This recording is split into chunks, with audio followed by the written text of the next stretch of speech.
कोई वक्त का इस्लाम नाम की कोई चीज नहीं थी इस दुनिया में, तब से कुंभ हो रहा है। यहां पर हजारों साल से कुंभ का मेला लग रहा है। इस्लाम तो आया ही 1500 साल पहले है। किसी की हिम्मत नहीं हो रही कहने की।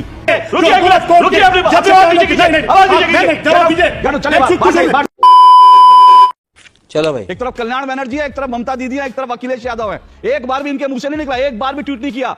वक्त की कमियां बता रहे हैं इनको, आशंका ये हो जाएगा वो हो जाएगा, रोज उसके फैक्ट चेक हो रहे हैं, वो छोड़ दीजिए। लेकिन एक बार भी जो है समाजवादी पार्टी की ओर से ये नहीं कहा गया कि नहीं भाई ये जमीन हिंदुओं की है। ये बड़ी अच्छी बात कही है। यहां पर हजारों साल से कुंभ का मेला लग रहा है। इस्लाम तो आया ही 1500 साल पहले है। किसी की हिम्मत नहीं हो रही कहने की। समाजवादी पार्टी, कांग्रेस, किसी की हिम्मत नहीं हो रही। हिंदुओं को गाली देने के लिए हिंदू हिंसक होता है, हिंदुओं का समूल नाश, सनातन का सर्वनाश, सनातन डेंगू मलेरिया मच्छर, उस पर कुछ नहीं, उस पर तमाम बयानबाजी। बात सही है। और एक बार किसी की हिम्मत नहीं हो रही कहने की कि भैया ये वक्त की जमीन नहीं है, ये हिंदुओं की जमीन है, ये जो है मेरा की जमीन है, ये कुंभ की जमीन है। एक बार कहने की हिम्मत दिखाते, लेकिन वो हिम्मत नहीं है। और इसी से एक्सपोज होते हैं ये लोग। इसीलिए मैं बार बार कहता हूं इनको एक्सपोज होते देखिए। 2 सौरभ 2 मिनट में एक्सपोज हो गए ये लोग। एक्सपोज तो देखिए, एक्सपोज तो लगातार हो रहे हैं और विवश हैं एक्सपोज होने के लिए। ये एक जो संक्रमण है, एक रोग है जो काफ़ी वर्ष पहले जो बाबर आए, अकबर आए और तमाम जो है काशी, मथुरा, अयोध्या, वहाँ पर कब्जा करने की नीति, मंदिर को तोड़ करके मस्जिद बनाने की जो नीति थी इनकी, 20,000 मंदिरों को तोड़ा गया, मस्जिद बनाए गए। अब वो तरीका इनको मिल नहीं पा रहा। कुछ लोग जो उनके वंशज रह गए, समझ रहे हो ना? तो ये तरीका क्या निकाला है? ये वक्फ बोर्ड। अच्छा, वक्फ बोर्ड को बनाया गया कि भैया दान दक्षिणा देकर के जो उसका सिस्टम में लोगों की मदद हो, उसके लिए बनाया गया था। मतलब एक तरीके से आप देखा जाए तो भीख मांग करके जो है वक्फ बोर्ड चल रहा था। लेकिन उस वक्फ बोर्ड को इन्होंने क्या बना दिया? उस वक्फ बोर्ड को इन्होंने ये समझ लिया कि वक्फ बोर्ड जहां उंगली रख देगा, हाथ रख देगा, वो जमीन हमारी हो जाएगी। अच्छा, अगर इस तरह के मौलाना जो कुंभ के ऊपर जो है उन्होंने आपत्तिजनक एक बयान दिया और जानबूझ करके दिया भाईचारा बिगाड़ने के लिए, तो कह रहे बीजेपी की तरफ से, बीजेपी के वो कह रहे हैं ना आपको, लेकिन उनकी इतनी हिम्मत नहीं है। वो इन्हीं के भाई हैं।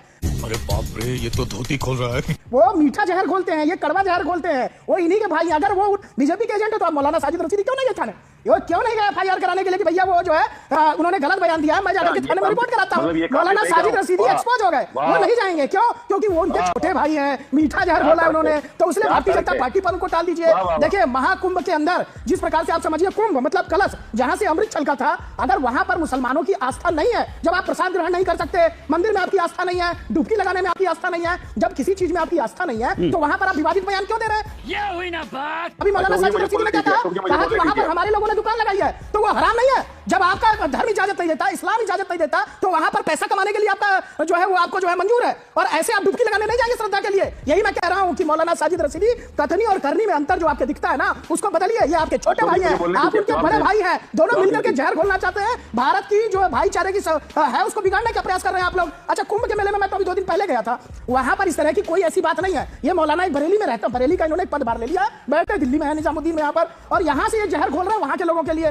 क्या बात है सर? मुझे एक बात बताइए साफ साफ स्पष्ट रूप से मौलाना साजिद रशीदी, जब आपका धर्म, आपका ईमान इसकी इजाजत नहीं देता कि वहां पर जाकर के हम डुबकी नहीं लगा सकते, वहां पर नहीं जा सकते, तो ये पैगाम सारे मुस्लिम भाइयों को दीजिए। आप उल्टा बोल रहे हैं, आप कह रहे हैं कि हमें रोका जा रहा है। अरे भाई, आपका धर्म आपको रोक रहा है, आपको किसी ने रोका नहीं। आपको तो यही कहा जा रहा है कि अगर आप देखिए पेशाब मिलाने का काम करेंगे, थूकने का काम करेंगे, इस तरह की चीजें नहीं। देखिए, इस तरह की चीजें आज उधर मत जाइए, आज उधर मत जाइए, वो किसी और दिन चाहिए। ठीक है, वो ठीक है। मैं अखाड़ा परिषद का जो वो बयान है वो ठीक है, वो अपनी जगह पे वो लोग कह रहे हैं। कुंभ जो है ना हमारी आस्था का, हम लोग उसको मानते हैं, हमारी आस्था है उसमें। वो कोई घूमने टहलने की जगह नहीं है कि कोई गया घूम के टहल करके आ गया, ऐसा कोई मेला नहीं है। वहां पर हमारे नागा साधुओं जिनके ऊपर हम लोग श्रद्धा पूर्वक देखते हैं, संगम में डुबकी लगाते हैं, गंगा स्नान करते हैं, वो हमारा आस्था का पर्व है। लेकिन लोग सोचते हैं क्या वो पर्यटक है? वहां पर जाने के लिए जिस तरह से गुमराह किया जा रहा है, कम से कम साजिद रशीदी जी, मैं चैलेंज करता हूं, अगर वो जाकर के FIR दर्ज करा दे तो मैं मान लूंगा कि वो बीजेपी के एजेंट जो ये बता रहे थे वो सही है। आप जाइए FIR कराइए, कल कॉपी लेकर के अशोक भाई को भेजिएगा। बोले साजिद रशीदी, आप वो कह रहे हैं कि भाई आप भी जा सकते हैं, FIR तो कोई भी नागरिक करा सकता है। अगर आपके मजहब को वो बदनाम कर रहे हैं तो आपकी भी जिम्मेदारी बनती है। अशोक भाई एक मिसाल मशहूर है गांव देहात में, क्योंकि जो बोले सो कुंडा खोले। यानी मैंने बोल दिया कि वो आदमी गलत कर रहा है तो FIR भी मैं ही कराऊं उसके खिलाफ। ये नहीं करेंगे कुछ भी। अब ये कौन है बे? ये तो टट्टी है। ये कुछ नहीं करेंगे। कल को ये कहेंगे कि मौलाना शहाबुद्दीन रजा, साजिद रशीदी ने तो कराया आपके खिलाफ, हमने तो किया नहीं।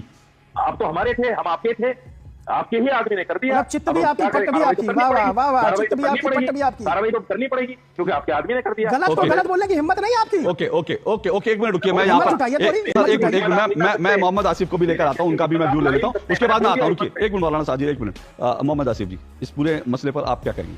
सबसे पहले तो कुंभ शुरू होने से पहले तमाम देशवासियों को कुंभ की हार्दिक शुभकामनाएं। दूसरा, कुंभ पहली बार नहीं बनने जा रहा 13 तारीख को, वर्षों से बनता चला आ रहा है, सरकारें कोई भी रही हो, कभी कुंभ को लेके विवाद नहीं हुआ। अभी विवाद क्यों हो रहा है? ये बात आप कहां से कह रहे हैं कि विवाद बताइए कब हुआ? पिछले कुंभ में कब जानकारी हुआ? नहीं है सर। नहीं, पिछले विवाद आपको इतिहास की जानकारी नहीं है। नहीं, क्या विवाद हुआ? आपको इतिहास की जानकारी नहीं है। कब विवाद हुआ? कब विवाद नहीं हुआ? पिछले कुंभ में कब विवाद हुआ? जब समाजवादी पार्टी ने आजम खान को बनाया था तब कितने विवाद हुए थे? क्या विवाद हुआ? क्या महाकुंभ पूरी तरह सकून से निपटा? नहीं, निपटा महाकुंभ। नहीं, बताइए महाकुंभ के अंदर क्या हुआ? थोड़ा रिसर्च करके बैठिए। रिसर्च करके बैठा। महाकुंभ के अंदर क्या विवाद हुआ? रिसर्च करके बैठिए। क्या विवाद हुआ? बताइए ना। विवाद क्या हुआ? 3 दर्जन लोगों की जानें चली गई और ये बात, ये अखाड़ा परिषद और सब लोगों का ओपन बयान है कि एक मुसलमान को कैसे बना दिया गया। ये अखाड़ा परिषद विवाद कर सकता है, लेकिन जाने आपको के अंदर पहले से भी जाती है। पहली बार ऐसा नहीं हुआ कि इतनी आबादी इकट्ठी होगी, इतने लोग जाएंगे, मौतें होंगी। आशीष साहब सुनिए, एक मिनट। आपने और सुनिए, एक तो मैं यहां पर बड़ा स्पष्ट कहूं, ये जो आसिफ जी और साथ साथ जो भुवन भास्कर जोशी जी, इनको कुंभ जो है ना वो पॉलिटिकल चश्मे से दिखता है। इनके बयान आपने सुने, दोनों लोग कह रहे हैं, एक मिनट, दोनों लोगों के बयानों में एक समानता थी कि हर पार्टी की सरकार में, अरे हर पार्टी नहीं भाई, जब इस देश में कोई पार्टी नहीं थी तब से हो रहा है कुंभ भाई। यही नहीं, अभी और सुनिए, राजा महाराजा जब थे और जब इस देश में कोई मुगल नहीं था, कोई जिस देश में कोई अंग्रेज नहीं थे, तब से हो रहा है। पॉलिटिकल पार्टियों के चश्मे से ही कुंभ को देखना चाहते हैं। अरे कुंभ तो कैसी आस्था है जहां पर कोई पॉलिटिकल पार्टी नहीं थी, कोई राजा नहीं था, तब भी हिंदू और सनातन के लोग जो है वो वहां जुटते थे और बड़े व्यवस्थित ढंग से कर लेते थे। कोई वक्त का इस्लाम नाम की कोई चीज नहीं थी इस दुनिया में, तब से कुंभ हो रहा है। तो पॉलिटिकल चश्मे से मत देखिए। एक मिनट रुकिए, नहीं मेरा 1 मिनट रुकिए, बोलिए, मैं आ रहा हूं आपके पास।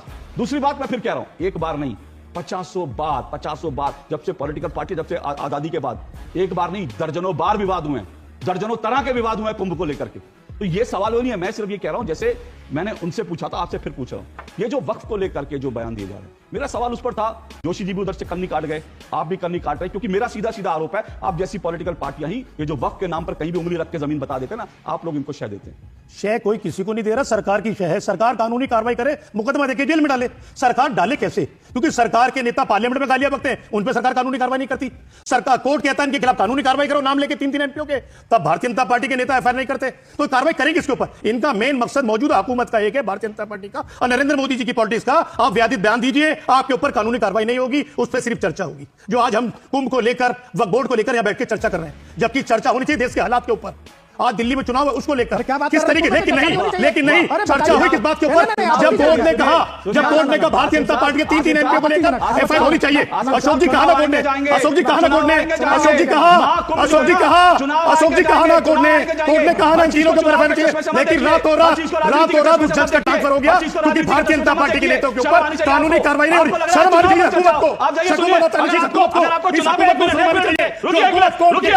आनी चाहिए।